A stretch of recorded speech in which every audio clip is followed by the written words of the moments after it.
Hello, అందరు ఎలా ఉన్నారు? ముందుగా మీ అందరికీ ధన్యవాదాలు. ఈరోజు మన కిచెన్లో ఇంకొక ఆరోగ్యమైన వీడియోతో వచ్చేసాను. చూసారా, నేనైతే ఆనపకాయ ఎంత పెద్దదిగా ఉందో, ఇలా గ్రీనిష్గా ఉంటే మనకి ఆనపకాయ ఎప్పుడు నేతదే అనమాట. అయితే ఈరోజు మన కిచెన్లో ఆనపకాయ పెసరపప్పు ఫ్రై సింపుల్ అండ్ టేస్టీగా తక్కువ ఇంగ్రీడియంట్స్తో. అయితే ఇక్కడ నేనైతే ఆనపకాయ తీసుకున్నాం కదా, ఇలా తలకొట్టి ఒక కప్పు పెసరపప్పు కూడా కావాలి. ఆనపకాయని తొక్క తీసుకోవాలి. తొక్క తీసుకొని చిన్న చిన్న ముక్కలు మాదిరిగా కట్ చేసుకోవాలి. ఆనపకాయ నేతిగా ఉంటే తొక్క కూడా చూసారా ఎక్కువగా వేస్ట్ అవ్వదు. ఇలా ముదువుగా తొక్క కూడా వస్తుంది. ఆనపకాయ కూడా ఇలా గ్రీనిష్గా ఉండాలి.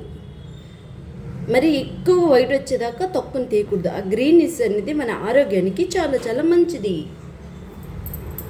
మనం పెసరపప్పు తీసుకున్నాం కదా, ఆ పెసరపప్పుని ఒక గిన్నెలో నీరు తీసుకొని ఆనపకాయ కోసేలోగా పోపు అయ్యేలోగా ఈ పెసరపప్పు అయితే మంచిగా నానబెట్టుకోవాలి. ఇలా నీటిలో ఇలా పప్పు ములిగేలా ముందు పెసరపప్పుని నానబెట్టేసుకున్నాం. ఇలా మనం తీసుకునే ఆనపకాయకి చూసారా పిక్క కూడా ఎంత నీట్గా ఉందో. ఇలా ఆనపకాయ అంతా ఇలా ముక్కలు చేసుకుంటే మనం చిన్న కట్ చేసుకోవడానికి చాలా ఈజీగా ఉంటుంది. మన ఆనపకాయని ఇలా రౌండ్గా 10 ముక్కలు కట్ చేసుకుంటా అప్పుడు ఇలా మనం సెంటర్గా కట్ చేసుకోవాలి. కట్ చేసుకున్న తర్వాత అంటే సింపుల్గా ఎలా కట్ చేసుకోవాలనేది ఈరోజు చూపిస్తాను చూడండి. ఇలా కట్ చేసిన తర్వాత దీన్ని ఇలా కట్ చేసుకుంటే చూసారా ఎంత సన్నగా చిన్న ముక్కలు ఎంత బాగా వచ్చిందో. ఆనపకాయ అంతా ఇలా చిన్న ముక్కలుగా కట్ చేసేసాను. మనం ఇలా పెద్ద ఉల్లిపాయని తీసుకోవాలి. ఉల్లిపాయ తీసుకొని దీన్ని చిన్న ముక్కలుగా కట్ చేసుకోవాలి.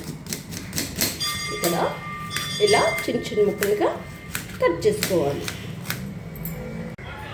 స్టవ్ పైన బాండి పెట్టుకున్నాము. ఈ బాండీలో ఇది వాటర్ కంటెంట్ ఉన్న కాయగూర కాబట్టి ఆనపకాయలో వాటర్ శాతం ఎక్కువే ఉంటుంది. ఇక్కడ మనం 2 స్పూన్స్ వరకు నూనె వేసుకుంటే సరిపోతుంది. స్టవ్ పైన బాండి పెట్టుకున్నాము కదా, నూనె పోసుకొని ఇదిగో నా స్పూన్ చూసారా, ఈ స్పూన్తో 2 స్పూన్ ఆవాలు వేసుకున్నాను. 1.5 స్పూన్ జీలకర్ర వేసుకున్నాను. కాస్తంత శనగపప్పును వేసుకోవాలి. ఇది కాస్తంత అయితే చిట్టుపట్లు ఆడాలి. ఓకే,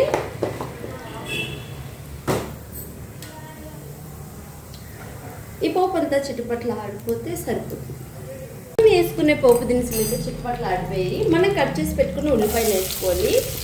ఉల్లిపాయ ఈ ఆనపకాయ కూర కోసం కూడా మరీ ఎక్కువ శాతం వేగిపోకూడదు. నైట్గా ఉల్లిపాయ అనేది పచ్చివాసన పోయేదాకా మనం వేగించుకుంటే సరిపోతుంది. ఒక 5 నిమిషాలు అలా వేగితే సరిపోతుంది. మనం వేసుకునే ఉల్లిపాయ అయితే పచ్చివాసన పోయింది, 5 నిమిషాల దాకా వేయించుకుంటే సరిపోద్దని చెప్పాను కదా. ఇలా కాస్తంత కరివేపాకులు కూడా మనం ఇందులో వేసుకోవాలి. ఈరోజు మనం చేసుకునే కర్రీలో అస్సలు కారం వేయకూడదు. ఎండాకాలం కదా, అందుకే మీకు ఈ ఎండాకాలంలో వాటర్ కంటెంట్ ఎక్కువ ఉన్న కాయగూరలు అలాగే కారాలు లేకుండా తక్కువ కారాలతో కర్రీస్ చేసుకుందాం. ఆరోగ్యానికి కూడా చాలా మంచిది. ఇక్కడ నేను 6 పచ్చిమిరపకాయలు 1ని 2 మాదిరిగా కట్ చేసి వేసేసాను. ఇప్పుడు ఇవి వేసుకున్న వెంటనే దీంతో పాటు మనం కట్ చేసి పెట్టుకున్న ఆనపకాయ ముక్కల్ని వేసేసుకోవాలి. మా ఇంట్లో ఈ కర్రీ అందరికీ చాలా చాలా ఇష్టమే. ఇది పెసరపప్పు ఆనపకాయ ఇలా మనం కారం వేయకుండా ఇలా కుక్ చేసుకుంటే చాలా టేస్ట్ ఉంటుంది కదా. మనం చెప్పేకున్నట్టు సింపుల్ ఇంగ్రీడియంట్స్తో టేస్ట్ ఎలా రావాలి, తక్కువ ఆయిల్తో మన ఆరోగ్యమైన వంటకాలు ఎలా చేసుకోవాలనేదే కదా మన కిచెన్లో వీడియోస్ అన్నీ. అయితే ఇప్పుడు ఈ ఆనపకాయ వేసుకున్న తర్వాత మనం దీన్ని ఒకసారి పోపు అంతా కలిసేలాగా మనం కలిపిస్తున్నాం. ఇది వాటర్ కాబట్టి కళాయి చిన్నది అయిపోయింది కదా, ఇది ఉడికే కొద్దీ కూడా కిందకి వెళ్ళిపోతుంది. ఇప్పుడు దీనిపైన ఒక 5 నిమిషాలు మనం మూత పెట్టుకుందాం. దీనిపైన ఇలా ఒక 5 నిమిషాలు మూత పెట్టి వదిలేస్తే నీరంతా కూడా ఆనపకాయ నుంచి బయటకు వచ్చేస్తుంది. అప్పుడు మనం కళ్ళు తీసుకోవడానికి కూడా ఈజీగా ఉంటుంది.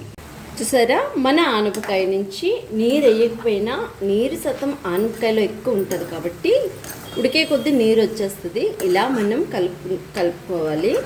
ఇప్పుడు ఆనపకాయ అయితే హాఫ్ బాయిల్ శాతం అయిపోయింది కదా, సగం ఉడికిపోయినట్టే మన ఆనపకాయ. ఇప్పుడు ఇందులో మనం ముందుగానే నానబెట్టుకున్న పెసరపప్పుని కడిగేసి దీనిపైన వేసేసుకోవడమే. పెసరపప్పు కూడా అన్ని పప్పుల కన్నా మంచి ప్రోటీన్ ఉంటుంది, ఆరోగ్యానికి కూడా చాలా చాలా మంచిదండి. అలాగే మనం వండుకునే ఈ ఆనపకాయ కూడా ఆరోగ్యానికి చాలా చాలా మంచిది. ఓకే, ఆరోగ్యమైన ఆహారాన్ని తీసుకోవడం మనందరికీ మంచిది. ఓకే, ఇప్పుడు ఈ రెండు కలిపి మంచిగా ఉడికిపోతాయి అన్నమాట. దగ్గరికి గ్యాస్ని మిడిల్లో పెట్టి 10 నిమిషాలకు ఒకసారి కలుపుకోవాలి. ఇప్పుడు ఇందులోనే మనం పసుపును కూడా వేసేసుకుందాము. సాల్ట్ ఈ ఆనపకాయ కాస్త దగ్గర పడక వేసుకుందాము. సాల్ట్ ఆనపకాయలో వెంటనే వేసేస్తే ముక్క అనేది గట్టిగా అయిపోతుంది అనమాట. పసుపు వేసుకున్న తర్వాత ఒకసారి కలిపేసుకుందాం. ఈ పసుపు చాలా రుచి ఉంటుందండి, ఎందుకంటే ఇది నాకు అమ్మ ఆడిచ్చి తీసుకొస్తారు పసుపుని. ఓకే, ఇలా కలిపేసుకొని మూత పెట్టేసుకొని ఇంకా వాటర్ అయితే ఇందులో బోల్డ్ అంత ఉంది. ఈ వాటర్కే ఆ ఆనపకాయ పెసరపప్పు మంచిగా ఉడికిపోతుంది.